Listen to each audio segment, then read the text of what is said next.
शिवाय। ओम नमः शिवाय। ओम नमः शिवाय। ओम नमः शिवाय। ओम नमः शिवाय।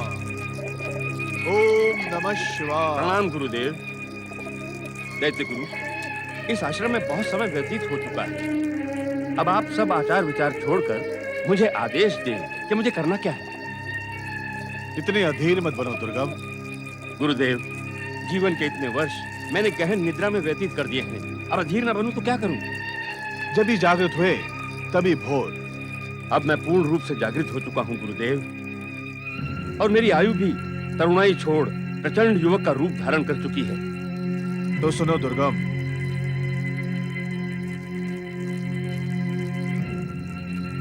तुम अपनी शक्ति सृजन के लिए तपस्या प्रारंभ करो। तपस्या? ये क्या होती है दैत्य गुरु? संसार की समस्त शक्तियां महाशक्तियों से तपस्या के माध्यम से ही प्राप्त की जा सकती है। ये महाशक्ति क्या है गुरुदेव? ब्रह्मा, विष्णु और महेश। ब्रह्मा, विष्णु, महेश, ये सब मुझे क्या देंगे? दुर्गम, ये शक्तियां सृष्टि रचना, सृष्टि पालन और सृष्टि का संहार करती हैं। इन महाशक्तियों को अपनी तपस्या के माध्यम से प्रसन्न करके तुम इच्छित वरदान प्राप्त कर सकते हो। परंतु इस बात का क्या प्रमाण है दैत्य गुरु? तुम्हारे पूर्वज इस बात का प्रमाण है कि उन्होंने अखंड तप करके महाशक्तियों से अनेक सिद्धियां प्राप्त की, किंतु उनमें से कोई जीवित नहीं बचा। हाँ, ये सत्य है। क्यों? क्योंकि उन्होंने वरदान ही ऐसे मांगे कि उनका सर्वनाश संभव था। फिर मेरे भविष्य का क्या होगा दैत्य गुरु? विशाल काय शरीर के स्वामी दुर्गम, तुम मेरे बताए मार्ग पर चलोगे तो न केवल दैत्य संस्कृति का पुनरुत्थान होगा, अपितु अनंत काल तक तुम तीनों लोकों के सम्राट बनकर सुख और ऐश्वर्य भोगोगे। तो वो मार्ग मुझे अति शीघ्र बताएं दैत्य गुरु। सुनो, तुम किसी एकांत पर्वतीय प्रदेश में जाकर ब्रह्मा जी की अखंड तपस्या तब तक करोगे जब तक ब्रह्मा जी स्वयं आकर तुम्हें वरदान देने के लिए विवश न हो। परंतु ब्रह्मा की ही क्यों? क्योंकि ब्रह्म वाक्य अटल है। दैत्य गुरु, यदि मेरी तपस्या से प्रसन्न होकर ब्रह्मा जी प्रकट हुए तो मैं उनसे क्या मांगूंगा? दुर्गम, तुम ब्रह्मा जी से मात्र 2 वरदान मांगोगे। पहला, वो चारों वेद तुम्हें प्रदान कर दे। दूसरा, ब्रह्मा, विष्णु और महेश अर्थात तीनों महाशक्तियों में से तुम्हारा कोई भी वध न कर सके। चारों वेद अर्थात मात्र ज्ञान की पुस्तकें, इन्हें पाकर मेरा क्या लाभ होगा?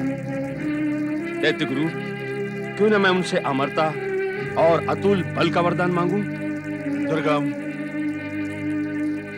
तुम्हारे पूर्वज भी मेरे बताए हुए मार्ग पर चलने के स्थान पर मुझे ही परामर्श देने लगे, जिसके कारण वो मृत्यु को प्राप्त हुए। किंतु दैत्य गुरु, दुर्गम, मेरे बताए मार्ग पर संदेह मत करो। तुम्हारा परिचय अभी वेद शक्ति से नहीं है। वेद मात्र ग्रंथ और पुस्तक नहीं है। तो क्या है दैत्य गुरु? वेद नियति और प्रकृति के गूढ़तम रहस्यमयी शक्तियों के केंद्र हैं। देवगण वेदों के श्लोकों द्वारा दी जाने वाली आहुतियों से शक्ति प्राप्त करते हैं। अच्छा दैत्य गुरु। हाँ दुर्गम, जब वेदों के स्वामी तुम बन जाओगे तो समस्त आहुतियां तुम्हें शक्ति प्रदान करेंगी। वेद शक्ति के कारण समस्त ग्रह नक्षत्र तुम्हारे अधीन हो जाएंगे। अच्छा दैत्य गुरु।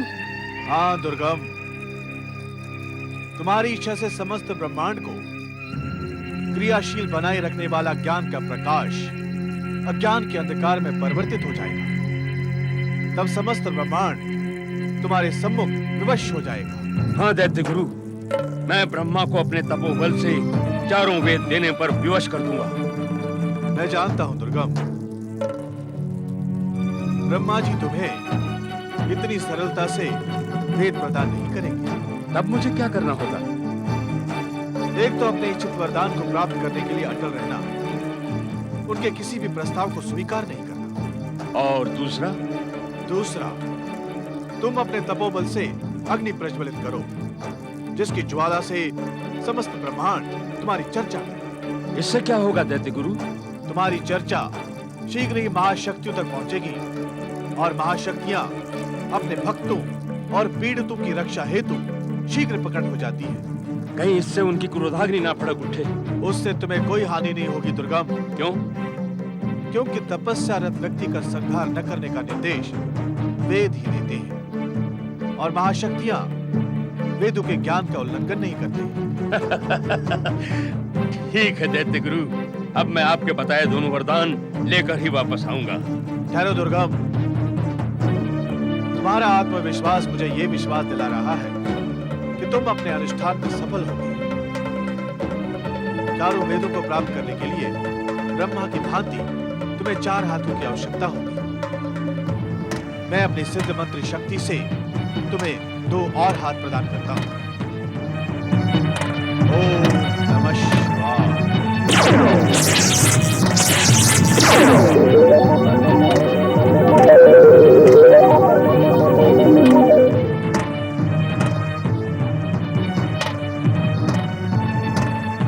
दैत्य गुरु शुक्राचार्य की जय, दैत्य माता दिति की जय, दैत्य जाति की जय।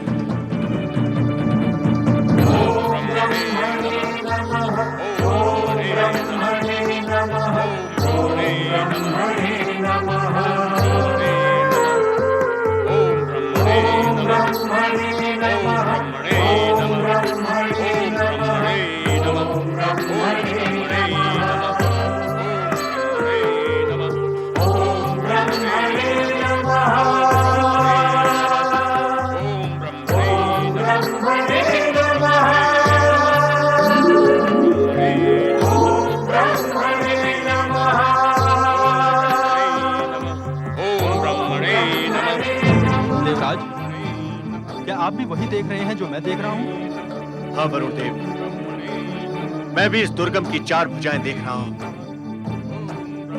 समझ में नहीं आता कि ये शुक्राचार्य की किस कूटनीति का संकेत दे रही है। आपने अक्षरशः सत्य कहा देवराज। इसकी 4 भुजाओं के पीछे अवश्य ही शुक्राचार्य की कोई कुटिल बुद्धि होगी। किंतु वो क्या हो सकती है? ओम ब्रह्मणे नमः। देवगण, मैं देख रहा हूं कि आप दिन प्रतिदिन स्वर्ग की सतर्कता के प्रति उदासीन होते जा रहे हैं। ये आप क्या कह रहे हैं देवराज? यही पवन देव कि आप 24 प्रहर वायु बनकर पृथ्वी लोक पर विचरण करते हैं। क्या आपके वायु स्वरूप ने दुर्गम की 2 नई भुजाओं का रहस्य अनुभव नहीं किया? और अग्निदेव, आप तो सदैव दैत्य गुरु के यज्ञ कुंड में प्रज्वलित रहते हैं। क्या आपको भी इन भुजाओं का रहस्य नहीं मालूम? क्या ये देवराजेंद्र आप सभी पर विश्वास करना समाप्त कर दे? क्षमा करें देवराजेंद्र, आप हमारे कार्यों की नई परिभाषा गढ़ने का प्रयास कर रहे हैं। अर्थात अग्नि का कार्य है प्रज्वलित होकर चेतना का संचार करना और संसार के प्रदूषण को समाप्त करना। वायु का कार्य है प्राणवायु बनकर जीवन स्थिर करना और वरुण का कार्य है जल से त्रसित प्राणियों को तृप्त करना। सृष्टि कल्याण के कार्यों में हम सब निरंतर लगे रहते हैं, किंतु यदि आपकी इच्छा है कि हम आपकी सत्ता के लिए गुप्तचरी का कार्य करें तो यह संभव है।